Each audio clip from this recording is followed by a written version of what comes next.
Assalamualaikum dan salam sejahtera. Saya Siti Sulaya binti Makdirul, nombor metrik 271449 akan menerangkan tentang definisi, tujuan dan juga contoh-contoh penggunaan eufemisme. Pertama sekali kita akan pergi kepada asal usul eufemisme. Eufemisme berasal daripada bahasa Yunani iaitu eu bermaksud bagus dan femio pula berarti berbicara. Kita lihat pula konsep eufemisme menurut tokoh.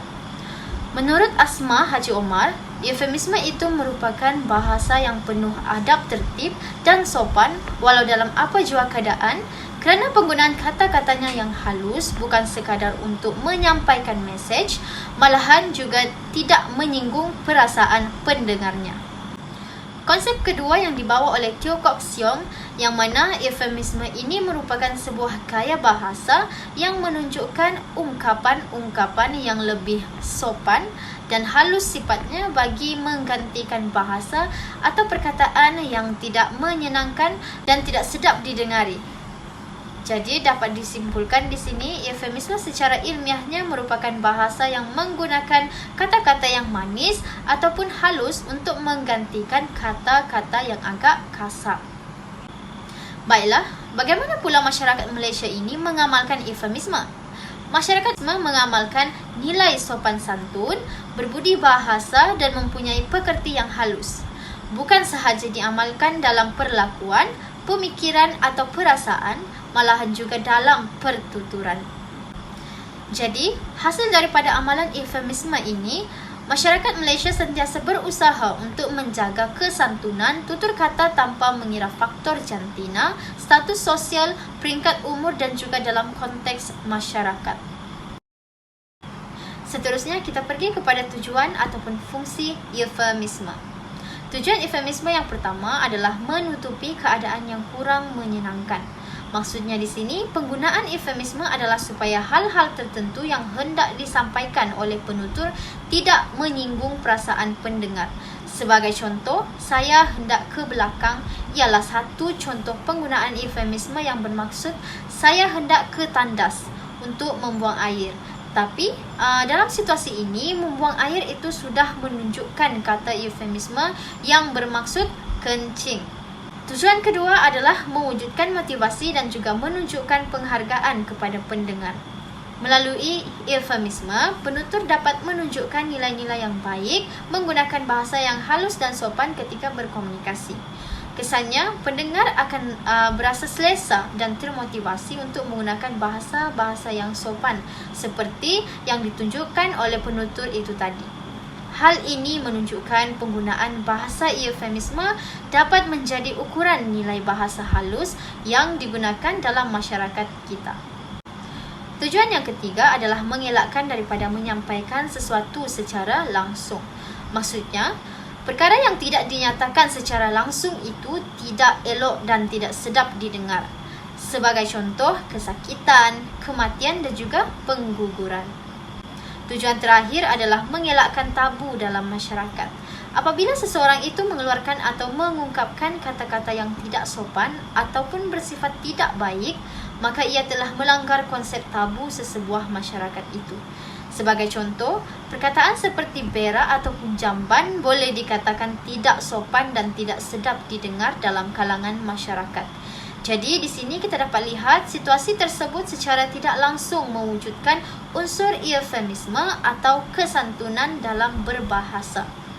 Perkataan-perkataan tadi telah digantikan dengan kata-kata atau frasa seperti buang air besar dan juga tandas dalam bahasa eufemisme. Berikut merupakan contoh-contoh bagi penggunaan eufemisme. Antaranya adalah yang pertama kedekut. Perkataan eufemisme bagi kedekut adalah bakil. Kedekut ataupun bakil ini bermaksud sangat berkira. Perkataan yang kedua adalah bodoh. Perkataan eufemismenya adalah tidak pandai yang mempunyai makna tidak mudah mengerti ketika mempelajari sesuatu. Perkataan yang ketiga adalah mati. Perkataan eufemismenya adalah meninggal dunia yang bermaksud tidak bernyawa lagi. Jadi perkataan-perkataan ini boleh digunakan dalam masyarakat untuk berkomunikasi menggunakan bahasa-bahasa yang halus dan juga sopan. Seterusnya saya akan membentangkan berkaitan dengan kepentingan eufemisme. Kepentingan yang pertama kita boleh lihat adalah nilai menghormati.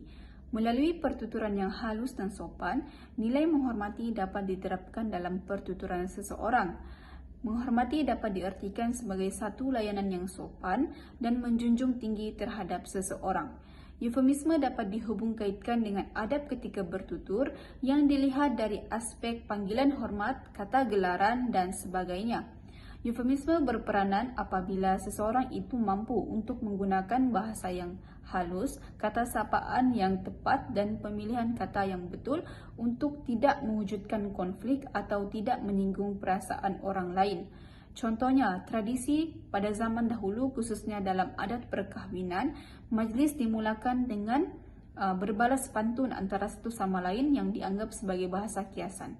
Maknanya di sini, bahasa kiasan itu adalah satu ungkapan yang halus dan sopan untuk mengelakkan keadaan yang tidak nyaman ataupun keadaan yang menyinggung.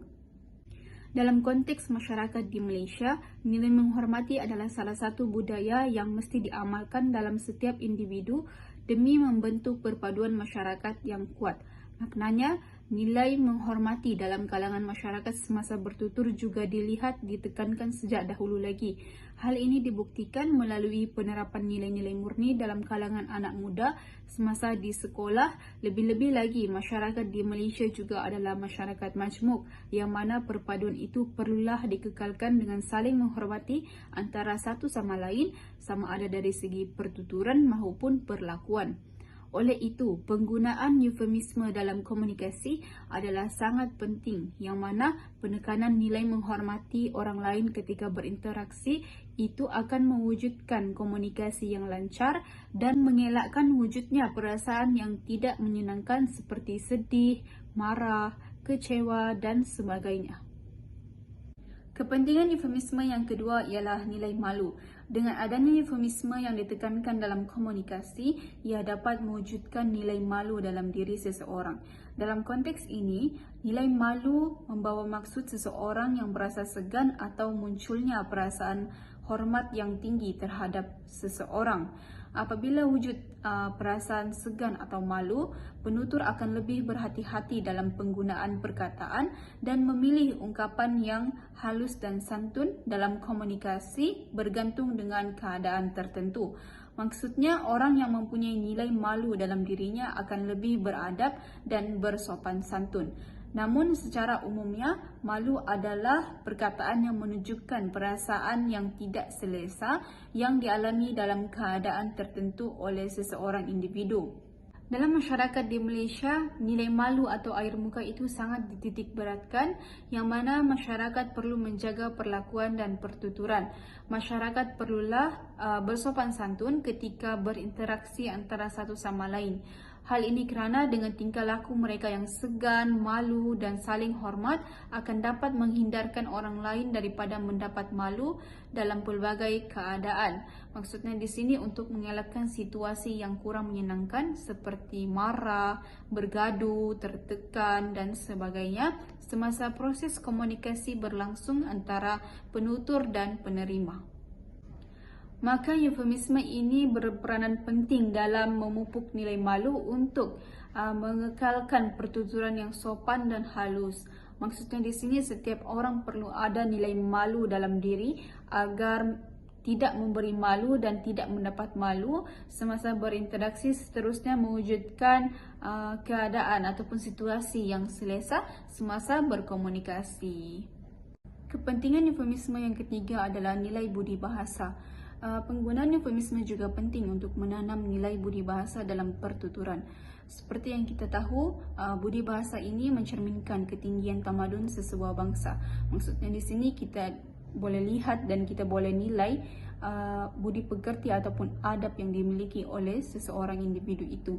Dalam aspek nilai bahasa, ia membawa maksud nilai-nilai murni yang merangkumi tutur kata, tingkah laku, pemikiran dan perasaan seperti bersopan santun dan bertutur dengan baik. Maksudnya di sini, budi bahasanya adalah bagaimana seseorang individu itu melakukan kebaikan.